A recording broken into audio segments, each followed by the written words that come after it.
Physics Bites. Physics Bites. A science podcast in English by the students of Notre Dame d'Ascension. Hello and welcome to Physics Bites, the English language physics podcast of the students of Notre Dame d'Ascension here in Paris. This week we have a new episode. This time we're going to be talking about how to colonize the solar system. And to talk to us about it, I have two new experts, two of our senior level students who are going to introduce themselves.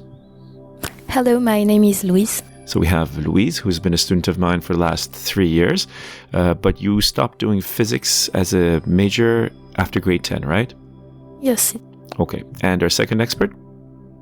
And I'm Colombe. And we have Colombe, who also has been a student of mine in the last 3 years, and you also stopped doing physics in grade 10, but continued to do our physics DNL class ever since. Okay. So let's get right to it. So your topic of research was how to colonize the solar system. So how do we colonize the solar system? It is a tough question. I bet. First of all, I think that there are reasons why we should colonize the solar system. For instance, for the survival of humanity, because by putting colonies elsewhere, in the solar system, we make sure humans can survive, and we protect ourselves and our survival. I suppose this is more of a sort of a long-term project for humanity. Yes. In the distant future. Okay, go on. And because there are a lot of dangers on Earth, such as climatic disasters, also wars, and we could protect ourselves. But also it would be a very great opportunity for scientific exploration. Okay. Because we could learn a lot more about our universe by having some person directly on the topic that we are studying on Earth. And also it would be a great opportunity for economic expansion. Okay.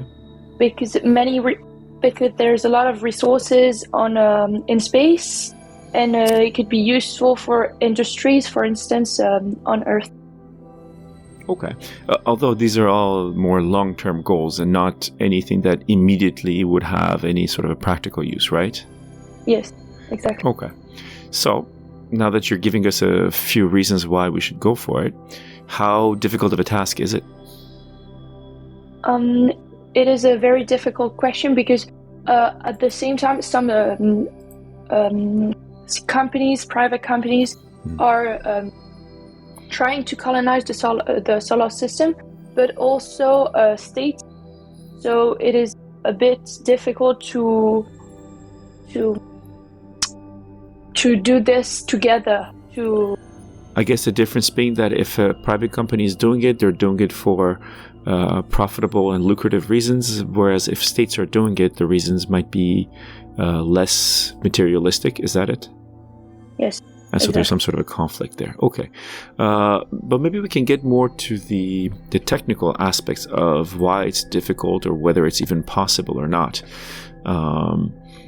You went through, both of you guys, a variety of, okay, so where would be the places in the solar system that could potentially host a human colony, how we would get there, what difficulties would be. Do you want to maybe start going through that, either of you guys? Yes. Louise, you want to go first? Yeah. Sure. So we'll have Louise start it off. We talked about which areas to colonize first and why. So the first one will be the moon as a first attempt at space colonization, because first of all it is a logical target due to its immediate proximity to Earth. Okay.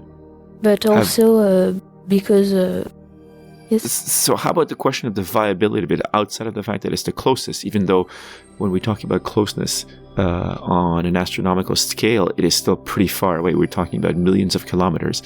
What are some of the reasons why we could and we should do this?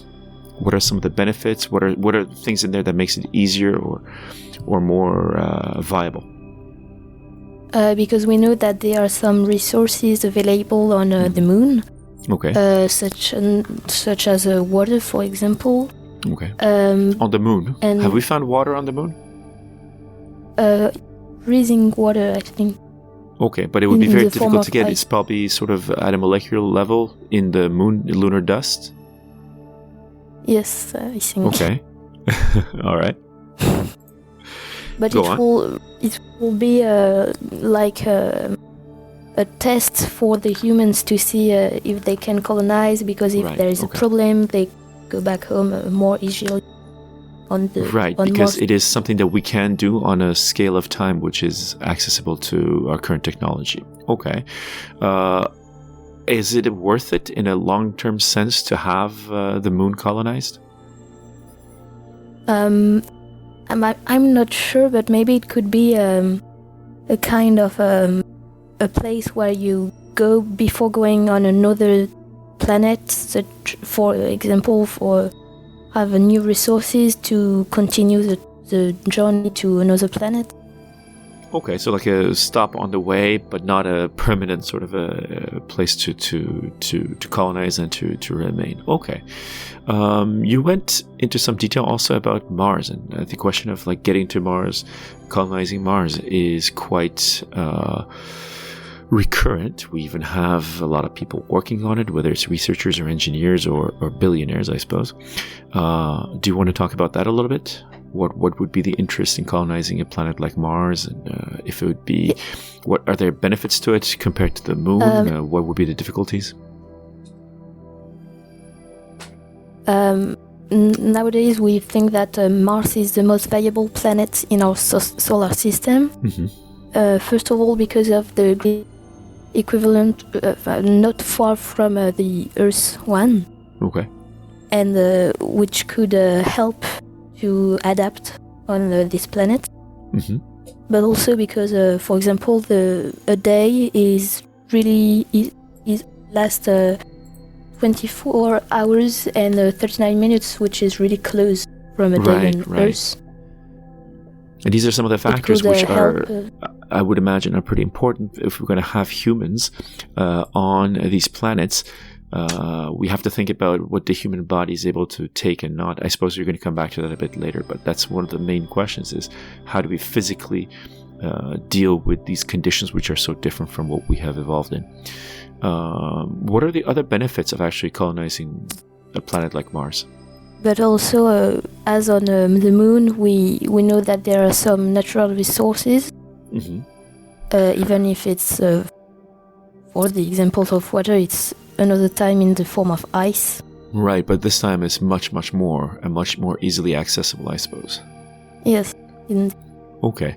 What are some of the resources that we could find on the moon, on Mars, which would be of use outside of stuff that is necessary for just human survival, like water and maybe oxygen, which is in the Martian soil?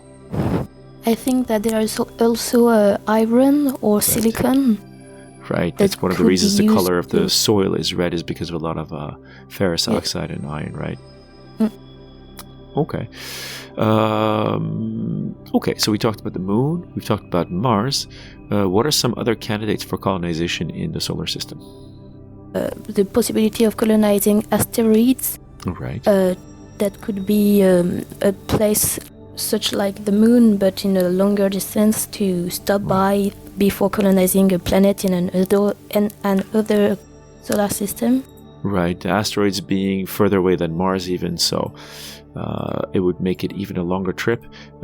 Is it worth it to colonize potentially some asteroids? What are the risk-benefit analysis of that? What does that say? It presents a lot of challenges, because they have a very low, which make establishing colony complex, and as the structures would need to be adapted to maintain stability. Right, and you said the low gravitation would be a big problem for humans on a long-term basis. But also the small size of the asteroids and their lack of atmosphere. Right, there would be no atmosphere, or at least it would be almost non-existent if there is any at all. Okay. What else outside, if we go further than the asteroids? What are some other candidates?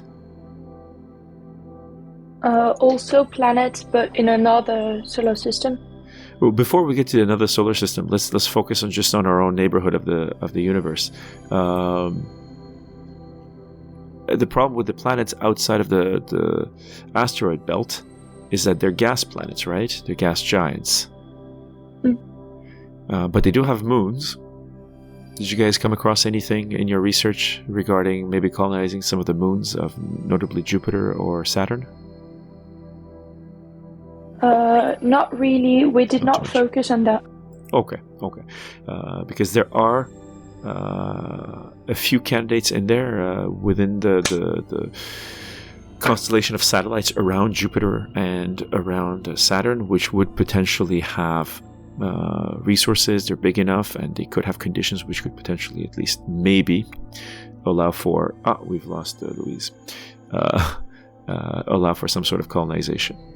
Okay, so if we really want to take this to its end point, you said that maybe there's also the possibility of colonizing potentially outside of the solar system? Yes, but it would be in a very long term because it is a very ambitious project, and the distances are even more significant to reach a planet in another solar system. So it makes it nearly impossible with the current technologies. Right. Even though our capacity to observe and sort of determine the conditions on exoplanets is getting better and better almost on a daily basis. Okay. Yep. So maybe we can talk about some of the technological challenges involved with any of these colonization efforts. What do you guys say? What are some of the main things that we would have to overcome? What are the main technologies that are lacking or that we're working on that would require getting better in order for any of this to become actually a possible enterprise for us? First of all, the travel is very important because even though we can imagine colonizing the solar system, with the current technologies, it would be almost impossible because we wouldn't be able to return to Earth in case of any problem. So we have to increase our technologies in this field to be more efficient. And the second really important thing is food and health. Yeah. Because we need to build some infrastructures to create food inside of the thing that we are colonizing, because we wouldn't be able to rely only on the resources that we took from Earth. It would be very important to create some things. Okay. And I guess that kind of is linked to the problem of transporting from Earth to any of these places, because if it's that slow, we would have to think about provisions for much longer travel times, which is what the problem is, right? It's like from trying to go from here in Europe to North America, if we're going by boat, it'll take a long time, and it makes the problem much more difficult because you have to bring food, as opposed to going by plane where it's quicker and I don't have to worry about a lot of the things that require time, such as food and stuff like this, right? Yeah, and it is also very heavy because for the starships, it would be heavy to take some food and also other things, because also water, oxygen, everything would be really heavy. So we have to think about recycle what they will take, and to create even more elements. Right. So I guess it's resource management in every sense of the word then. Yes, it is very, very important. Okay. Louise, if I remember correctly, you talked about some new potential propulsion technologies that could be used to cut down the time for travel? Yes, indeed, because we want to reduce travel times to make interplanetary travel more viable. Mm-hmm. And there are two promising technologies, Yep. which are ion propulsion and nuclear propulsion. Okay, so ion propulsion, nuclear propulsion. First of all, before you tell us what these are about, are these actually being tested, or is it purely theoretical technologies for the moment? Do you know? I'm not sure. Okay, well, let's just get into maybe the idea behind each of these propulsion technologies. Go ahead. So the ion propulsion works by ionizing a gas like xenon. Mm-hmm. And accelerating these ions by using electric fields. And while ion propulsion provides low thrust, it allows this thrust to be maintained over long periods. Okay. And so this technology is ideal for space missions where constant cruising speed is desired. Okay. And, so if I understand correctly, and from what I know, this is sort of something that has been studied and been tested at least on smaller scales for many, many decades almost, at least the knowledge of it. I remember hearing about this at least 20, 30 years ago. The idea is that we have very low acceleration, but it's constantly for a long time. And so as we do in physics in our senior level, which you guys have missed out on, unfortunately, you can have low acceleration, but if it goes on for a long time, you can achieve very high speeds. And by the time, like if you're accelerating at the same slow rate, but for like 6 months or a year, you can achieve very high speeds by the end of it.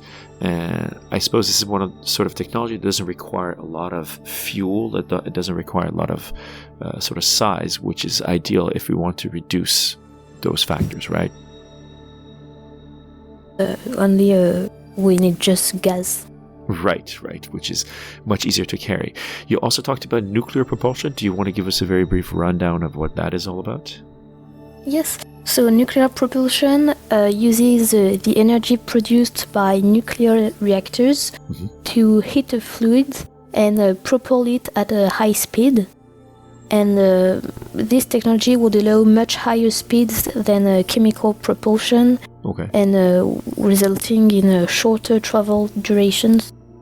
Okay, so the idea here is sort of the opposite, the complement to the ion propulsion. You have much higher accelerations, but for shorter periods of time. And it is sort of competitive with chemical combustion acceleration in that it's just as powerful, but maybe even more powerful, but it can't last for a very, very, very long time. Yes. Okay, so you can use one to get out of like the gravitational field of the Earth, and the other for the long journey ahead to a foreign destination. Okay. While we're on it, you guys also talked about a few other difficulties. So let's come back to Colombe, maybe. You talked about the problem of food and health and energy for long space trips. Yes. Do you want to go into that a little bit, maybe? Yes. One of the major health concerns is space. Because in space they are exposed to cosmic radiation, which can cause a lot of damages. Because outside of Earth's atmosphere, the protection from this radiation is non-existent, and this radiation can cause, for instance, genetic mutations, cancers, and also serious disease. Right. So for those who are curious, we had an episode a couple of episodes ago where two of your classmates, Noe and Luca, were talking about cosmic radiation, cosmic rays. So anybody who might be interested, this is what we're talking about, right? So this is sort of everywhere in space.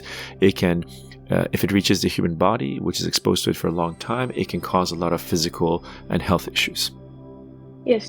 And in order to protect from this radiation and the issues that it can cause, there are some strategies that will be put in place to limit the damages. And for instance, the habitat structures will need to be made with material that blocks radiation, such as heavy metals, alloys, Okay. and or even water, which is an excellent shield against radiation. But it's very heavy. Yes. So we can't carry too much of it, even though we would require it also for the astronauts. It would cause a new constraint in the terms of the amount of force that's necessary to carry that much weight. Okay, go on. What about the zero gravitation? The idea of zero gravity, which would be the case once we're not in a planetary setting. What are the problems that are linked to that? It has a lot of issues on. It has a lot of physical effects, the microgravity, and to overcome this problem, astronauts have to follow very precise exercises to limit the effects, and if they have to exercise their muscles because it can lead to bone loss and muscle loss. And this is something that we know very well because we have already studied it many times for many years. In what situation do you know? No, I'm not sure. Well, have we spent time in space as astronauts? Yeah, I think a little bit. And these observation has led to the kind of project that are put in place to limit the damages that we have seen on those astronauts. And we see this with the astronauts who are at the space station, right? At the International Space Station. So there are some who might spend hundreds of days there, and we study very clearly their physical conditions before, after, during, and this is how we've learned that zero gravity can have very devastating consequences on physical conditions of humans, and needs to be dealt with. Okay. So that's sort of, I guess, and I'm sure that we can also go on and talk about many other problems also. But let's move on to also the question of energy, because we can't do much if we don't have energy for whether it's acceleration, but also for just maintaining life conditions on these long-term space flights. Yes. Do you want to talk about that a little bit? Have we any ideas about how to deal with the energy side of things? Yeah, I can talk about that. First of all, it's not very an energy, but what is very crucial if we want to colonize the solar system is the management of water, because it is crucial not only for human consumption, but also for producing oxygen. Okay. And on Mars, there are reserves of frozen water in the form of ice, which is very interesting and very it will help a lot of it will help the astronauts a lot. And also the planet and the asteroids are really rich in metallic that can be extracted to create tools, structures and infrastructures. So it will be great because we wouldn't need to take too much stuff to colonize. We could use the resources that are on this planet. Right. That would be ideal in that we would only need to bring with ourselves technology required to get access to those resources and the knowledge, and then we don't have to bring anything more, which would make life much easier and the process much more easy. Okay. Maybe we can get to the final part of what you talked about, and that's, I guess, the question of ethics of colonization, right? Should we colonize? Just because we can do something, should we do it? You kind of touched on this in the introduction, but maybe we can talk a little bit about that while we're here. If the idea of colonization, is it even ethical? Can we think of it as an ethical thing? And also a lot of political questions will emerge from this, because who will right of who course will be responsible for this planet, who will manage, who will lead? Yes. Right, the question of governance, to which country it belongs. Yeah, you're right. So maybe Louise, we can come back to you before your connection drops again. Do you want to talk just briefly about the ethics of colonization? Oh yes, so the most important question is, do we have the right to colonize the solar system? Indeed, the colonization of the solar system raises major ethical questions. For example, terraforming Mars or establishing human colonies on the moon could have irreversible impacts on these planets, and we risk disrupting undiscovered ecosystems or transforming unique landscapes into artificial places. But also, what would we do if we discover extraterrestrial life, even in the form of microorganisms? Should we disrupt them, or in order to colonize these planets? So there are important. I think this is probably one of the more philosophical questions, but it's a very essential one that we need to deal with, because we can imagine a situation maybe 4 billion years ago when on Earth life was only starting as these microorganisms, and if an extraterrestrial intelligence or civilization came by and prevented of the advancement of life, we wouldn't even be here to do the same. So what would give us the right to sort of mess around with that sort of a thing? Where do you stand on this yourself? I think that we really have to think about the question before even creating new technologies to go there, because it's the most important question. But I'm not sure that we should colonize planets, because, as you just say, we disturb some primary form of life. We don't know what they would have begun in a billion of years, and maybe it will change a lot of things. Well, what if I played the devil's advocate to you and say maybe that by going on a planet which would have been otherwise lifeless, we would bring life to there, and maybe that would start the appearance, the formation and evolution of new lives there. Would that be a bad thing? It's a point of view. I'm not sure of the answer. Okay. Colombe, where do you stand on the ethical question of should we colonize or not? How do you feel about that? I think that there is also sort of a problem, which is on Earth we already have a lot of problems, wars, poverty, everything. So the question is, should we use this amount of money to, and also it is very interesting because we can make a lot of scientific progress, and that will never happen in another way. But the thing is that it is a lot of efforts, and as Louise said, do we have the right to really disrupt all the life that is of the forms of life in the other planets? Who we are to do this kind of thing? Right. There's a lot of potential danger there. Okay. Yeah. Shall we finish off by maybe going very briefly over the political issues and maybe what questions we need to ask ourselves, or at least try and deal with when it comes to the political side of things? Yes. And I think the main political question that is emerging from this project is who will control these colonies? Right. And is it the first one that reach the planet or the asteroids that will control the other colonies? Where do you stand on these questions? How do you feel about them? What would you say is the right way of going about doing something like this?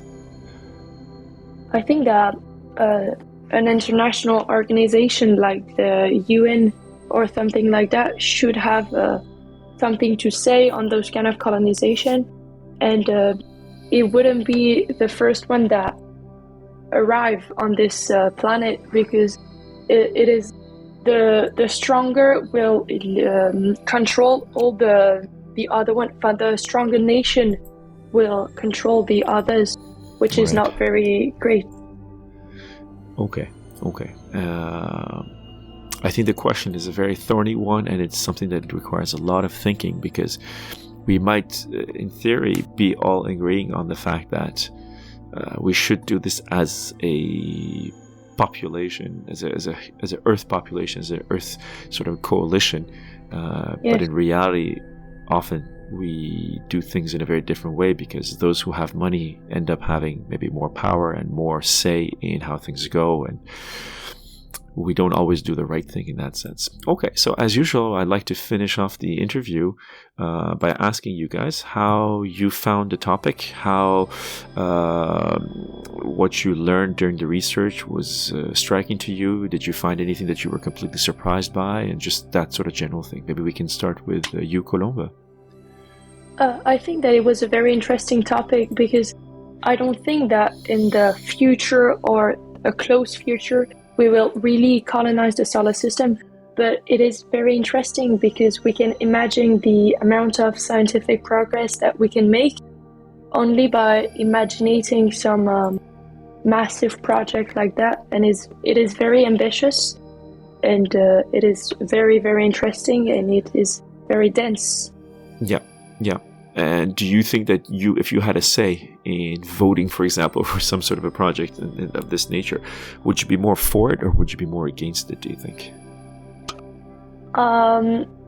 Maybe between the for and the against, because there are a lot of benefits, but also many things that we need to prevent from. Okay. Louise, how did you find this topic?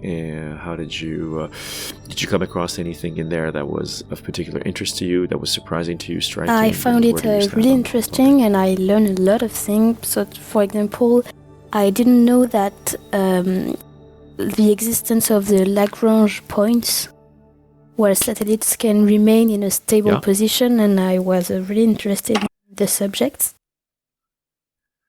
Right, we didn't even actually come up, it didn't come up in the discussion, but that's true. We mentioned that, for example, the James Webb Space Telescope is located in a Lagrange point. So there are technologies and science that teaches us how to do the most with the least amount of energy, which is something that would be necessary for such a big project.